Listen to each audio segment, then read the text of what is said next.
Hello everyone, I welcome you all to this YouTube platform of Nimbus IAS. My name is Jivesh and we are back again with another video of our 5-minute series.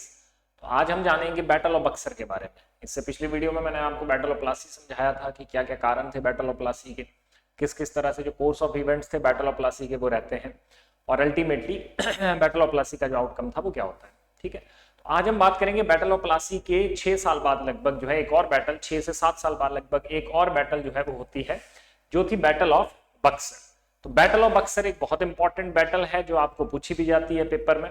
तो आइए आज हम देखेंगे कि क्या क्या उसकी date, किस डेट को जो है बैटल ऑफ बक्सर लड़ी गई थी, लोकेशन क्या थी उसकी, कॉम्बेटेंट्स कौन कौन थे बैटल ऑफ बक्सर में, कॉजेज ऑफ कॉन्फ्लिक्ट क्या था एंड अल्टीमेटली आउटकम्स क्या थी बैटल ऑफ बक्सर की। राइट, तो सबसे पहले शुरुआत करते हैं। अगर हम बात करें डेट एंड लोकेशन की, तो डेट मैं आपको बता दूं 22 अक्टूबर 1764 को ये बैटल जो है वो लड़ी गई थी। 22 अक्टूबर 1764। राइट, और जो लोकेशन है बक्सर आपका, ये जो है प्रेजेंट डे बिहार जो आपकी स्टेट है, ठीक है, it is just near to Patna, 150 kilometre Patna के आसपास जो है ये पड़ता है, north of Bihar, north of Patna I think, if I am not wrong.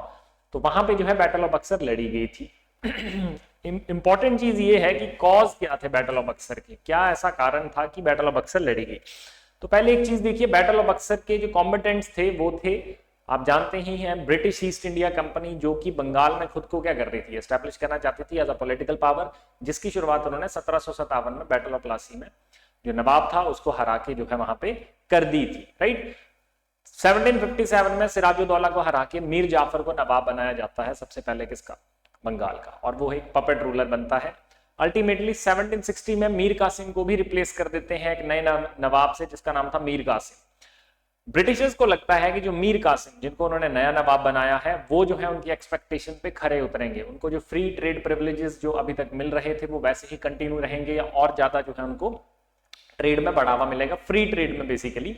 लेकिन वैसा नहीं होता है। मीर कासिम जो है समय समय पर प्रॉब्लम कॉज करते हैं ब्रिटिशर्स के लिए, वो अपनी मिलिट्री को कंसोलिडेट करने की कोशिश करते हैं। राइट, लेकिन अल्टीमेटली 1763 में फिर क्या होता है कि मीर कासिम को वो फिर से हटा के मीर जाफर को क्या बना देते हैं, नवाब बना देते हैं बंगाल का। इसी बीच मीर कासिम एंड जो ब्रिटिशर्स ईस्ट इंडिया जो कंपनी थी उनके बीच में अलग अलग जगह पे छिटपुट कॉन्फ्लिक्ट जो है देखने को मिलते हैं, बहुत सारी छोटी छोटी बैटल जो है होती हैं। तो अल्टीमेटली जो मीर कासिम थे उनको बंगाल से भागना पड़ता है और वो भाग के चले जाते हैं कहां, अपनी एक नेबरिंग स्टेट जो थी अवध। नाउ अवध में उस समय पे जो नवाब थे वो थे शुजाउद्दौला। अवध के नवाब से मिलके जो है वो क्या डिसाइड करते हैं, ब्रिटिश ईस्ट इंडिया कंपनी को बंगाल से निकालने का डिसाइड करते हैं, और इसमें वो हेल्प मांगते हैं शाह आलम द सेकंड, जो कि उस समय मुगल बादशाह थे भारत के। राइट, तो ये था पूरा कॉन्टेक्स्ट ऑफ द स्टोरी। इस बैकग्राउंड से जो है बैटल ऑफ बक्सर फाइनली 1764 में जो है होती है। तो कॉजेज इसके हम देखें तो यही कॉज थे जो मैंने आपको बताए। ठीक है, जैसे यहाँ पे आपके सामने मेंशन है कि what were the causes. The company wanted Mir Qasim to be the puppet but he does not wanted to be the one. Right, the Nawab company tussle over transit trade at duty led to wars between the English and Mir Qasim in 1763 में। मैंने कहा कि multiple जगह जो है उनके बीच में क्या होती है, लड़ाई होती है। इवेंचुअली जो है बैटल ऑफ बक्सर 1764 में क्या है, it held in Buxar in 1764, a battle held in Buxar in 1764। फिर एक इंपॉर्टेंट चीज जो आपको जाननी चाहिए वो है कि क्या क्या इवेंट्स होते हैं इस बैटल के दौरान। तो after being defeated in successive war against English, Mir Qasim escaped to Awadh. जैसा कि मैंने बताया 1760 में जब वो क्या है अवध भाग जाते हैं, अवध जाकर शाह आलम सेकंड जो मुगल एम्परर थे और जो शुजाउद्दौला जो कि उस समय पे अवध के नवाब थे, राइट, उनके साथ वो कन्फेडरेसी बना लेते हैं। और the combined आर्मीज of these three powers, जो कि 40,000 से 60,000 की थी, तीनों की जो आर्मी थी वो जो है ब्रिटिशर्स के अगेंस्ट जो है, जो कि केवल मात्र 7,000 के आसपास ट्रूप थे, जिनको हेक्टर मुनरो, मेजर मुनरो यहाँ पे लिखा है, मेजर हेक्टर मुनरो वो जो है कमांड कर रहे थे, उनके अगेंस्ट वो लड़ते हैं। लेकिन इतनी बड़ी आर्मी को, जिसमें 3 अलग अलग स्टेट्स, जिसमें मुगल बादशाह आ गए, आपके जो बंगाल के नवाब थे, अवध के नवाब थे, वो सबकी आर्मीज को जो है मिलके वो हरा देते हैं। और अल्टीमेटली जो ब्रिटिश सुपीरियोरिटी है, ठीक है, उनकी मिलिट्री सुपीरियर थी, ऑब्वियसली उनकी जो टैक्टिक्स थी, मिलिट्री टैक्टिक्स वो सुपीरियर थी, तो वो तीनों की जो कंबाइंड आर्मीज थी उनको हरा देते हैं और बंगाल में ब्रिटिशर्स को एक बहुत ही स्ट्रॉन्ग होल्ड के साथ एस्टेब्लिश करते हैं 1764 में, राइट। अब जल्दी से इसकी देख लेते हैं आउटकम्स की, इसके बाद क्या होता है, ठीक है। तो देखिए मीर जाफर को फिर से क्या बना दिया गया होता है, इस टाइम तक नवाब बना दिया गया होता है, ठीक है।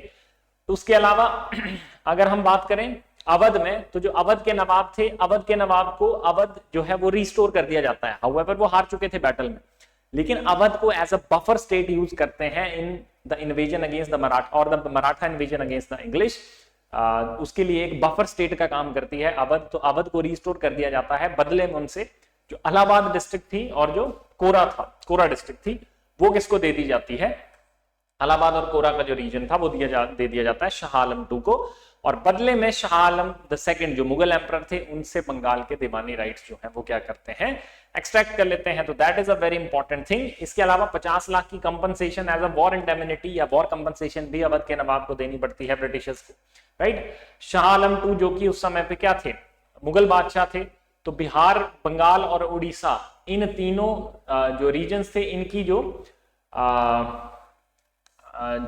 दीवानी राइट्स थे वो किसको दे दिए जाते हैं, ब्रिटिशर्स को दिए जाते हैं for an annual payment of ₹26 lakh, ये जो है उनको देना था। उसके अलावा the company provided 53 lakhs in return for Nizamat functions, military, defence, police and administration of justice for the said provinces. इन्हीं प्रोविंसेस की जो मिलिट्री थी, जो डिफेंस था, उसकी जो मेंटेनेंस है और वो सारी चीजें हैं, उसके लिए कंपनी जो है 53 लाख रुपीस जो है प्रोवाइड करती है किसको, शाह आलम II को। The treaty made Nawab a friend of the company and turn Awadh into a buffer state. Treaty से क्या होता है, ट्रीटी ऑफ इलाहाबाद जो कि 1765 में हुई थी, जो नवाब हैं वो क्या बन जाते हैं, दोस्त बन जाते हैं एक तरह से किसके, ब्रिटिशर्स के, और अवध जो है एक बफर स्टेट बन जाता है। तो ये थी कहानी कुछ इस तरह की बैटल ऑफ बक्सर की। तो बैटल ऑफ बक्सर से आपको बड़ी बार क्वेश्चन पूछे जाते हैं, मेंस में भी क्वेश्चन आता है। तो आपको एक क्रोनोलॉजिकल ऑर्डर में जो है इवेंट्स, कॉजेज, कंसिक्वेंस, आउटकम्स, ये सारी चीजें पता होनी चाहिए। तो that is all we have today. Thank you so much.